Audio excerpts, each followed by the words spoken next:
ഈശോ മിശിഹായ്ക്ക് സ്തുതിയായിരിക്കട്ടെ. പ്രിയപ്പെട്ട സഹോദരി സഹോദരന്മാരെ, നിങ്ങൾക്കെല്ലാവർക്കും എൻ്റെ സ്നേഹാശംസകൾ. ഞാൻ ബിഷപ്പ് വർഗീസ് ചക്കാലക്കൽ, കോഴിക്കോട് രൂപത മെത്രാൻ, ലത്തീൻ കത്തോലിക്ക മെത്രാൻ സമിതിയുടെ പ്രസിഡൻറ്റും കൂടിയാണ്. ഞാനിന്ന് നിങ്ങളുടെ മുമ്പിൽ നിൽക്കുന്നത് ഇന്ന് വളരെയധികം ശ്രദ്ധിക്കപ്പെട്ടിരിക്കുന്ന മുനമ്പം വിഷയത്തെക്കുറിച്ച് സംസാരിക്കുന്നതിന് വേണ്ടിയിട്ടാണ്. ഈ മുനമ്പം എന്ന് പറയുന്നത് എറണാകുളം ജില്ലയിലെ പറവൂരിനടുത്ത് പള്ളിപ്പുറം എന്ന് പറയുന്ന ഒരു ബസലിക്കയുണ്ട്, തീർത്ഥാടന കേന്ദ്രമുണ്ട്. ആ തീർത്ഥാടന കേന്ദ്രത്തിൻ്റെ അടുത്ത് സ്ഥിതി ചെയ്യുന്ന ഒരു കൊച്ചു ഗ്രാമമാണ് മുനമ്പം. കടൽ തീരമാണത്. അവിടുത്തെ പ്രശ്നം അതാണ്, 600-ലധികം വരുന്ന കുടുംബങ്ങൾ. ആ സ്ഥലം വഖഫ് ബോർഡിൻ്റേതാണെന്ന് പറഞ്ഞുകൊണ്ട് പ്രഖ്യാപനം വന്നതുകൊണ്ട് അവർക്ക് ആ സ്ഥലം വിൽക്കാനോ ആ സ്ഥലം പണയം വെച്ച് എന്തെങ്കിലും ബാങ്കുകളിൽ നിന്ന് ലോൺ എടുക്കാനോ ഒന്നും പറ്റുന്നില്ല. അങ്ങനെ ഒരു വിവാദപരമായിട്ടുള്ള ഭൂമിയായി തീർന്നിരിക്കുകയാണ് അത്. അതിൻ്റെ ഫലമായിട്ട് ഏതാണ്ട് 610 കുടുംബങ്ങൾ വിഷമം അനുഭവിക്കുന്നുവെന്ന് നമുക്കെല്ലാവർക്കും അറിയാം. ആ കുടുംബങ്ങളോട് നമ്മളെല്ലാവരും ഐക്യദാർഢ്യം പ്രഖ്യാപിക്കുകയാണ്. ക്രിസ്ത്യാനികൾ മാത്രമല്ല, ഹിന്ദുക്കളും മുസ്ലിമുകളും അവിടെയുള്ള ജനങ്ങളോട് ഐക്യദാർഢ്യം, സോളിഡാരിറ്റി പ്രഖ്യാപിക്കുന്നുണ്ട്. ആ പ്രശ്നം എങ്ങനെയെങ്കിലും പരിഹരിക്കപ്പെടണമെന്ന് എല്ലാവരും ആഗ്രഹിക്കുകയാണ്.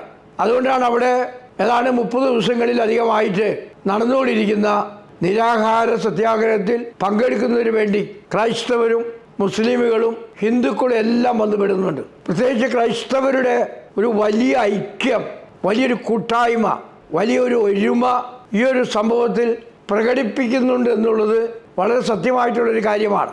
പക്ഷേ ഈ സംഭവത്തെ നമ്മുടെ നാട്ടിലെ മതമൈത്രി നശിപ്പിക്കുന്ന രീതിയിൽ ആക്കി തീർക്കാൻ നമ്മൾ ആരും ആഗ്രഹിക്കുന്നില്ല.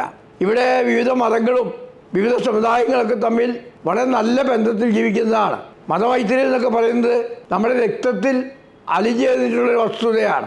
അതുപോലെ തന്നെ എല്ലാ മതങ്ങളെയും സ്നേഹിക്കുക എന്നുള്ളത്, എല്ലാ മതവിഭാഗങ്ങളിൽപ്പെട്ടുള്ളവരെ സ്നേഹിക്കുക എന്നുള്ളത് നമ്മുടെ ഹൃദയത്തിൻ്റെ ഒരു ഭാവമാണ്. അത് കളയരുതെന്ന് നമുക്ക് എല്ലാവർക്കും ആഗ്രഹമുണ്ട്. അവർ ക്രിസ്ത്യാനികളും അല്ലെങ്കിൽ മറ്റുള്ളവരുമായിട്ടുള്ള ഒരു പരിപാടിയാണെന്ന് ആരും വിചാരിക്കരുത്. ശരിക്കും പറഞ്ഞാൽ ഇത് ക്രിസ്ത്യാനികളുടെ പ്രശ്നമല്ല, മുസ്ലിമുകളുടെ പ്രശ്നമല്ല, ഹിന്ദുക്കളുടെ പ്രശ്നമല്ല, മറിച്ച് ഒരു മാനുഷിക പ്രശ്നമാണ്. 600-ലധികം പാവപ്പെട്ടവർ വേദനിക്കുന്ന ഒരു സംഭവമാണിത്. അവരുടെ പ്രശ്നത്തോട് നമ്മൾ സഹകരിക്കുന്നു എന്നുള്ളതാണ് പ്രധാനപ്പെട്ട കാര്യം. അതുകൊണ്ട് എനിക്ക് ആദ്യമേ തന്നെ പറയാനുള്ളത്, ഈ ഒരു വിഷയം ഒരു തരത്തിലും മതസ്പർദ്ധ വർദ്ധിപ്പിക്കുവാനോ മതമൈത്രി നശിപ്പിക്കുവാനോ ഇടയാക്കരുത്. നമ്മൾ പ്രത്യേകിച്ച് ക്രൈസ്തവർ, നമ്മളുടെ ദർശനം എന്ന് പറഞ്ഞാൽ ആകാശം പോലെ വിശാലമാണ്, ചക്രവാളം പോലെ വിശാലമാണ്. അത് ക്രിസ്തു പഠിപ്പിച്ചതാണ്. എല്ലാവരെയും ഉൾക്കൊള്ളുവാനും എല്ലാവരെയും സ്നേഹിക്കുവാനും എല്ലാവരെയും ആലിംഗനം ചെയ്യുവാനുള്ള ആ ഒരു ഉൾക്കരുത്ത് നമുക്ക് നൽകുന്നത് നമ്മുടെ കർത്താവും നമ്മുടെ ദൈവവും നമ്മുടെ വിമോചകനുമായ യേശു ക്രിസ്തുവാണ്.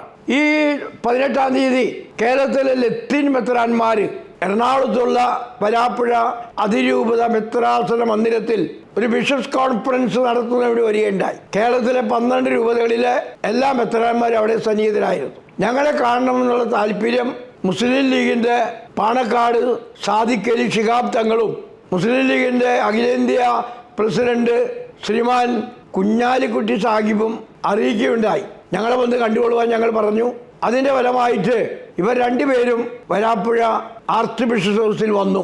അവർ ഞങ്ങളോട് പറഞ്ഞ കാര്യം നിങ്ങളോടും കൂടി പറയാൻ ഞങ്ങൾ ആഗ്രഹിക്കുകയാണ്. വളരെ ശുഭാപ്തി വിശ്വാസം തരുന്ന രീതിയിലാണ് അവർ ഞങ്ങളോട് സംസാരിച്ചത്.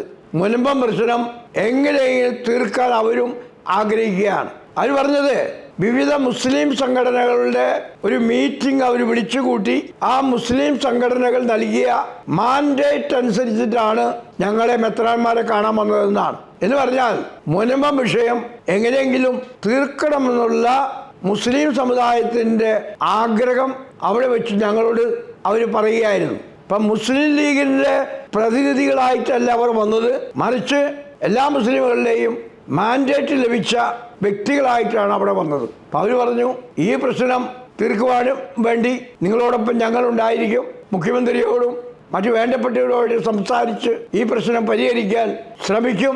മാത്രമല്ല, ഗവൺമെൻറ് ഈ വിഷയം എടുത്തുകിട്ട് കോടതിയിൽ കൊണ്ടുപോകണം. കോടതിയാണ് അന്തിമ തീരുമാനം ഉണ്ടാക്കേണ്ടത്. ശാശ്വതമായൊരു പരിഹാരം ഈ വിഷയത്തിൽ ഉണ്ടാകണമെന്ന് അവരാഗ്രഹിക്കുന്നു, നമ്മൾ ആഗ്രഹിക്കുന്നു. അപ്പോൾ ചുരുക്കം പറഞ്ഞാൽ അവർ വന്നതിൽ ചിലരൊക്കെ വിവാദങ്ങൾ സൃഷ്ടിക്കുന്നുണ്ട്. വിവാദത്തിനൊന്നും ഒരു വകയും ഇവിടെ ഇല്ല. നമ്മളോട് സഹായിക്കാമെന്ന് പറഞ്ഞ് വന്ന ആളുകളെ നമുക്ക് നിഷേധിക്കാൻ പറ്റുമോ? നമ്മുടെ പ്രശ്നങ്ങൾ പരിഹരിക്കാൻ അവർ രംഗത്തേക്ക് വരികയുണ്ടായത്. ഇവിടെയുള്ള LDFനോ UDFനോ അതുപോലെ മറ്റേത് സംഘടനയ്ക്കും ഐക്യദാർഢ്യം പ്രകടിപ്പിച്ചുകൊണ്ട് ഈ പ്രശ്നം തീർക്കുന്നതിന് വേണ്ടി പരിശ്രമിക്കാവുന്നതാണ്. അവരെല്ലാവരും സ്വീകരിക്കാൻ നമ്മൾ തയ്യാറാണ്. നമ്മൾ ആർക്കും എതിരല്ല. നമ്മളെല്ലാവരും സൗഹൃദം പുലർത്തുവാൻ ആഗ്രഹിക്കുന്നു. നമ്മുടെ മുമ്പിലുള്ള ഏറ്റവും വലിയ പ്രശ്നം ഈ ഒരു മുനമ്പം പ്രശ്നം തീർക്കുക എന്നുള്ളതാണ്. പിന്നെ പാർലമെന്റിൽ അവതരിപ്പിച്ചിരിക്കുന്ന ബില്ല്, ആ ബില്ല് വേറൊരു കാര്യമാണ്. ഇന്നിവിടെയുള്ള പ്രശ്നം മുൻപത്തെ പ്രശ്നമാണ്. അത് തീർക്കാൻ വേണ്ടിയിട്ടാണ് നമ്മൾ ശ്രമിച്ചുകൊണ്ടിരിക്കുന്നത്. നിങ്ങളോട് എല്ലാവരോടും എനിക്ക് പറയാനുള്ളത്, മതമൈത്രി നശിപ്പിക്കുന്ന രീതിയിൽ ആരും തന്നെ പ്രസ്താവനകളോ മറ്റു കാര്യങ്ങളോ ഒന്നും ചെയ്യരുത്. അതുപോലെ നമ്മൾ ഈ പ്രശ്നത്തെ വർഗീയവൽക്കരിക്കരുത്. ഈ 610 വീടെന്ന് പറയുമ്പോൾ അവിടെ ഹിന്ദുക്കളുണ്ട്, ക്രിസ്ത്യാനികളുണ്ട്, ഏതാനും ചില മുസ്ലിം കുടുംബങ്ങളുണ്ടെന്നാണ് ഞാൻ അറിയുന്നത്. അപ്പോൾ ഇതൊരു മാനുഷിക പ്രശ്നം, നമ്മുടെ സഹോദരങ്ങൾ നേരിടുന്ന പ്രശ്നമാണ്. നമ്മളെല്ലാവരും അതിലേക്ക് ഇറങ്ങിച്ചെന്ന് സഹായിക്കാൻ ബാധ്യസ്ഥരാണ്. ഈ ഒരു വിഷയം തീർക്കുന്നതിന് വേണ്ടി എല്ലാവരും പ്രവർത്തിക്കണമെന്നാണ് എനിക്ക് പറയാനുള്ളത്. ഇതിൻ്റെ പേരിൽ ആരും മുതലെടുപ്പ് നടത്തരുത്. മറിച്ച് എല്ലാവരും ഐക്യപ്പെടുത്തുന്ന, ഒരുമിപ്പിക്കുന്ന കൂട്ടായ്മയുടെ ഒരു ഘടകമായി മാറട്ടെ. മറ്റു ക്രൈസ്തവ വിഭാഗങ്ങളിൽപ്പെട്ട ആളുകൾ ഞങ്ങളെ മെത്രാന്മാരെ കാണുന്നതിന് വേണ്ടി ആർച്ച് ബിഷപ്പ് ഹൗസിൽ വന്നു. ഓർത്തഡോക്സുകാരും യാക്കോബക്കാരും മാർത്തോമക്കാരും മറ്റു സൽവേഷൻ ആർമി, യഹോവ സാക്ഷികൾ, ഇങ്ങനെ വിവിധ തരത്തിൽപ്പെട്ട ആളുകളെല്ലാവരും ഈ ഒരു പ്രശ്നം തീർക്കുന്നതിന് വേണ്ടി ഞങ്ങളും കൂടെ ഉണ്ടായിരിക്കുമെന്ന് പറഞ്ഞ് വരികയുണ്ടായി.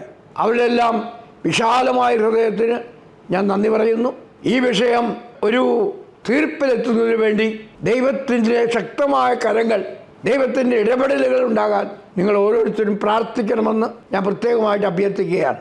പ്രാർത്ഥനയുടെ ശക്തി വളരെ വലുതാണെന്ന് നമുക്കറിയാം. അപ്പോൾ നമ്മുടെ പ്രാർത്ഥന വിശ്വാസത്തോടു കൂടിയാകുമ്പോൾ ഈ പ്രശ്നം പരിഹരിക്കപ്പെടുമെന്ന് ഞാൻ വിശ്വസിക്കുന്നു. അത് പരിഹരിക്കാൻ വേണ്ടി ആര് നമ്മുടെ അടുത്ത് വന്നാലും അവരെ നമ്മൾ സ്വീകരിക്കും, സ്നേഹപൂർവ്വം സ്വീകരിക്കും. ദൈവം നിങ്ങളെ അനുഗ്രഹിക്കട്ടെ.